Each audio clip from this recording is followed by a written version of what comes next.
Hey everyone, welcome back to my channel. Have you ever thought about designing your own patterns? For phone wallpapers, greeting cards, or even wrapping paper? I often have that thought when I'm wrapping gifts.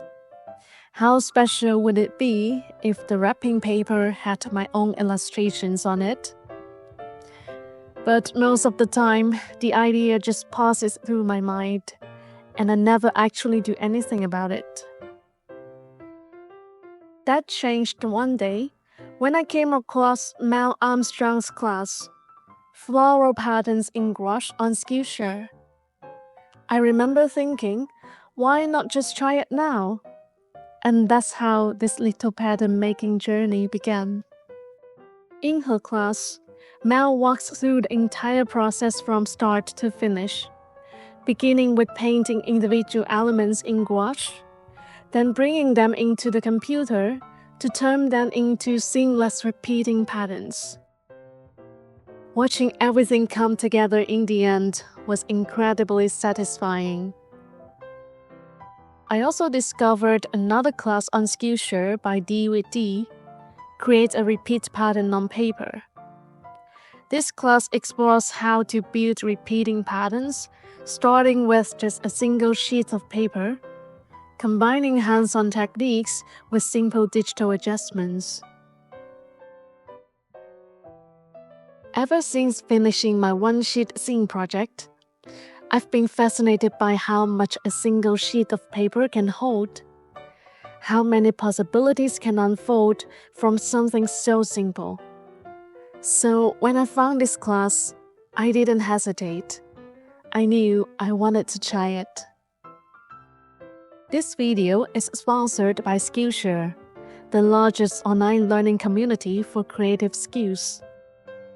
If you ever feel curious about a specific topic, like I did this time, simply search for something like pattern, opens up so many different approaches and creative directions to explore.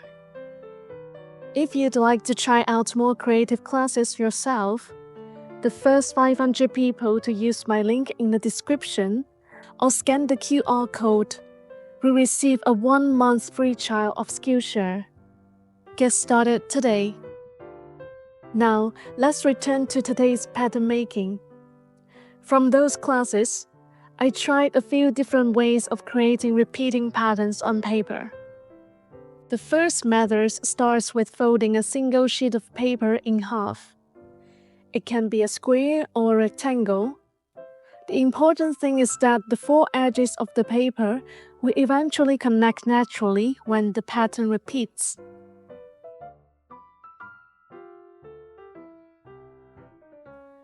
The position of the fold is actually quite flexible, and it affects where the main motif will appear in the final composition.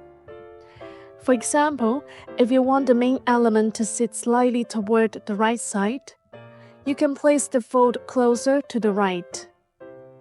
In a way, it feels like leaving space in advance for how the pattern will connect later.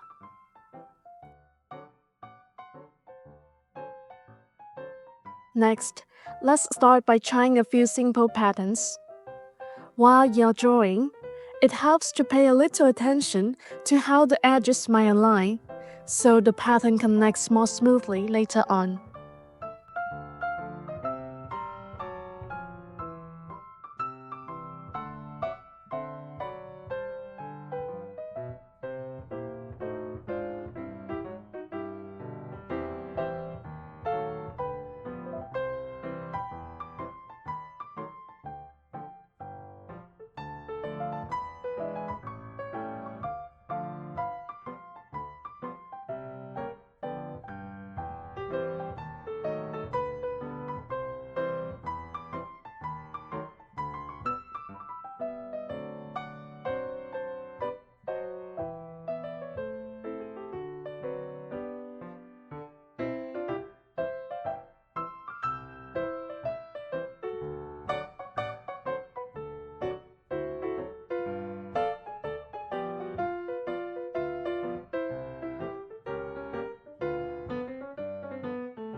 This is a pattern of irises that I drew, and because it was so much fun, I ended up making another one with moss orchids as well.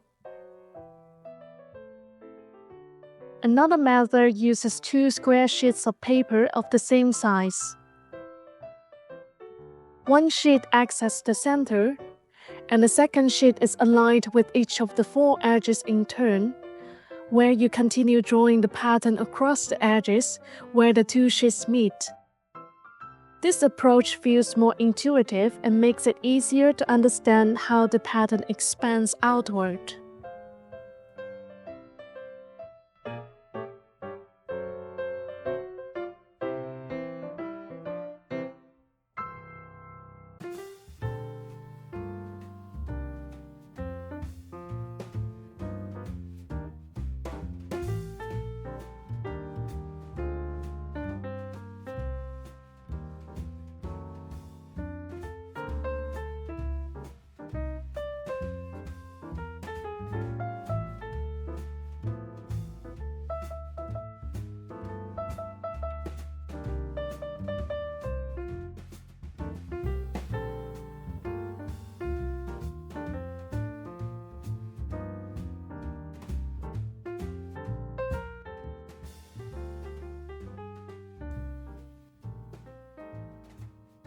What I really like about these 2 methods is that before the pieces are actually assembled, you don't really know what the final pattern will look like.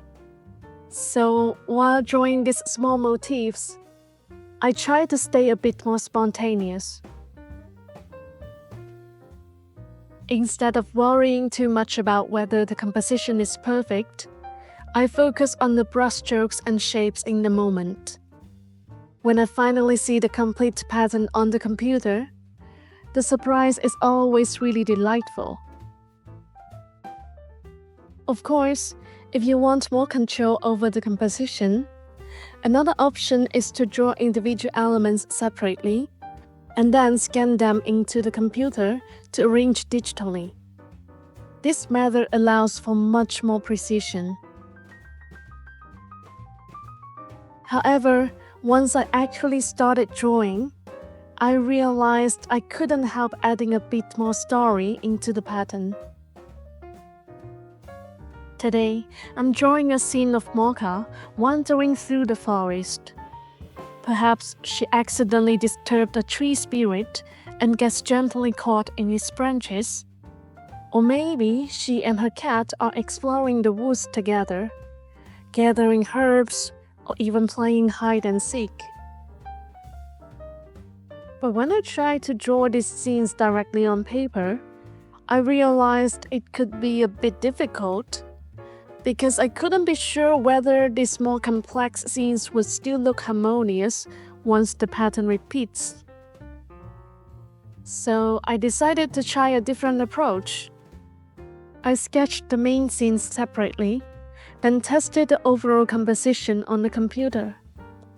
Once I confirmed the proportions and rhythm of the layout, I went back to the paper to create the final drawings. Now let's start drawing.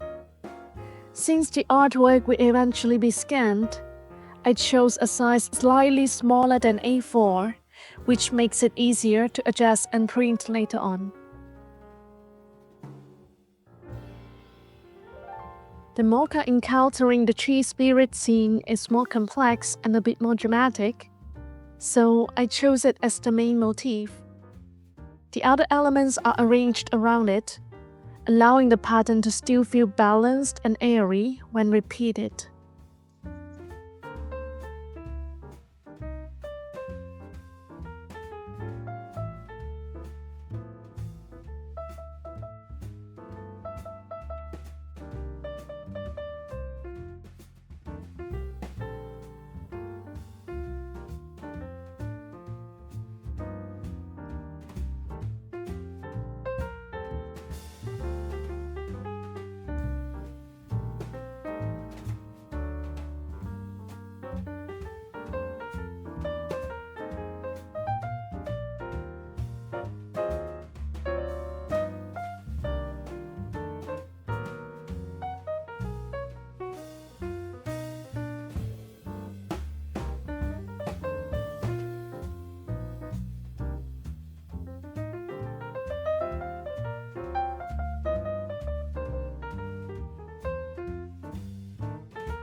This is the Mokka pattern I completed today. Next, I'll scan it into the computer and test how the pattern repeats. Unfortunately, my color printer just broke, so I have to go to a print shop to see the final result. And here it is, the finished pattern. When I finally held the printed version in my hands, I suddenly remembered the very first thought that started this whole process. How fun it would be to use my own drawings as wrapping paper. Now it feels like the idea is no longer just a passing thought. I hope that when a small creative idea crosses your mind, you try to hold on to it for a moment and give it a chance. Sometimes those fleeting thoughts can lead you somewhere unexpected. Thank you for painting with me today. See you next time.